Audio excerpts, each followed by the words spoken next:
Coach Rhodes, what a game. What a inning there in the 8th inning for your group. But, I think really of all the areas, and I can ask you where you want to start with it, but I think first and foremost, how this game starts, you kind of worry a bit that, man, is Al Holguin going to just get you through at least one, maybe 2 innings, and then all of a sudden he gets you into the 6th. What did Al do to kind of settle down? It was a rough first inning for him, but, man, he was able to really save your pen and give yourself a chance. Yeah, I thought he was really good once he got out of that first. And the thing that makes it tough, Al hasn't been on the mound consistently, you know what I mean? And everybody that we go out there on the mound or whether we put them on the field, like, we have high expectations because we know what they're capable of.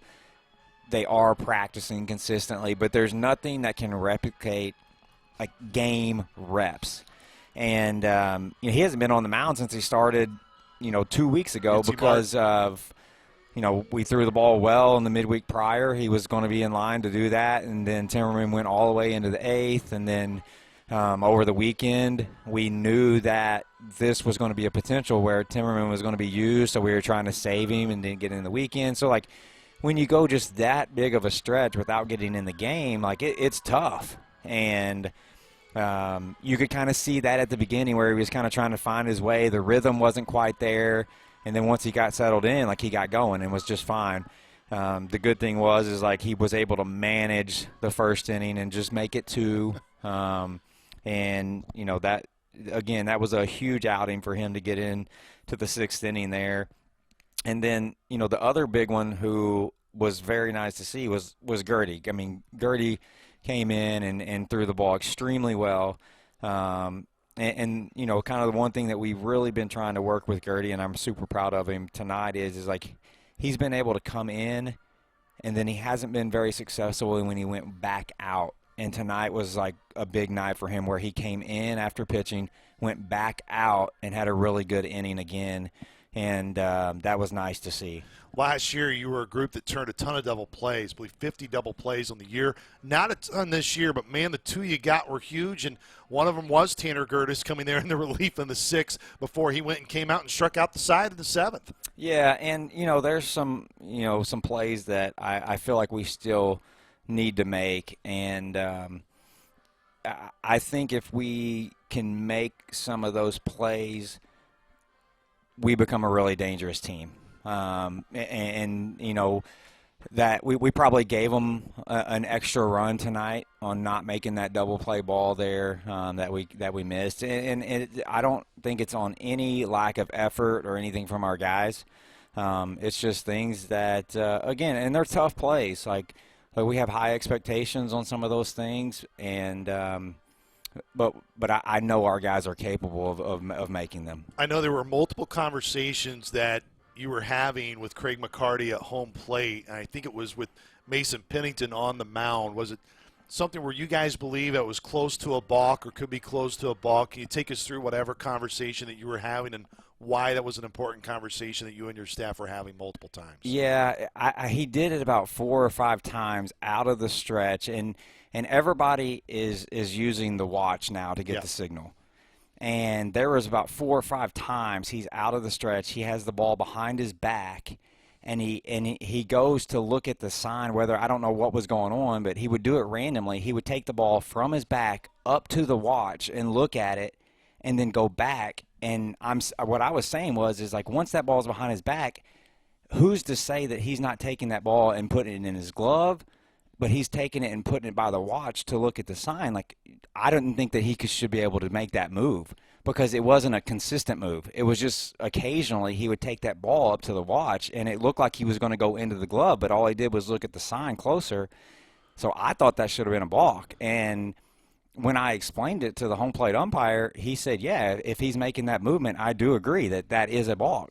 And then he did it 2 more times, and they didn't call it. So that was my confusion on, like, we had the conversation. Again, and I'm sitting there really looking at it. The umpire's got a tough job. He's got a million other things that he's looking at, and it happens in a split second. but we had talked to the umpires. All of us had talked to all 3 umpires about it, and I just feel like they missed that call several times. Well, let's get to the 8th inning. Obviously, that was the big inning where you're able to score 6 runs in the 8th, and we're going to have Caleb Hall coming on the show, coming here on the postgame show. He just finishes a home run short of the cycle, single, double, and a base-clearing triple that was no doubt big in that 8th inning. But you have talked about the belief within your lineup of guys not trying to overdo it, Coach Rhodes, just get a chance to just keep extending the inning. Multiple of those hits in that inning were infield hits, just like Schwalbach kind of going against the shift. I know not intentionally, but that's how it worked. But Tim Semay's bunt was huge in that stretch down the third base line to load up the bases. Just what it meant to truly see everybody who came to the plate that inning played a huge, massive factor. Yeah, it was one of those things where they've got some guys in that bullpen who do some extremely tough things on hitters. That right-hander that came in before the lefty, a changeup's coming, but like nobody hits it. It just like hits a brick wall and doesn't get to the plate. And I think our guys did a really good job of just finding a way to get some traffic on the bases. And their closer, that lefty, he is extremely tough on left-handed hitters. I think that they're hitting like $140 off of him. Like he's owning lefties, and I knew they were going to bring him in against our left-handers. It was probably nice that he had thrown like three appearances in the last couple days. Yeah. We hung in there.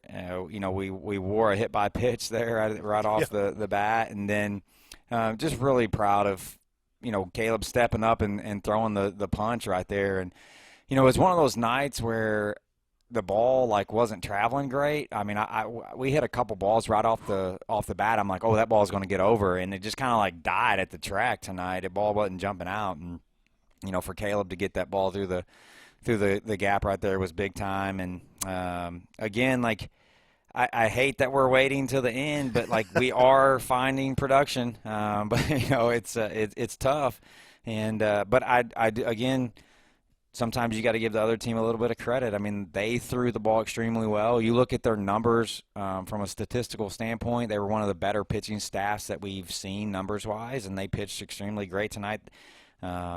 And so give our guys credit. And, Coach Matt kept saying it in the dugout, hey, if we get 10 hits, we win. And we did. We got 11 and we win. So he was right on cue with that one. Coach, appreciate the time. We'll catch up with you more on Thursday to preview the Sycamores this weekend. Sounds good. Thank you.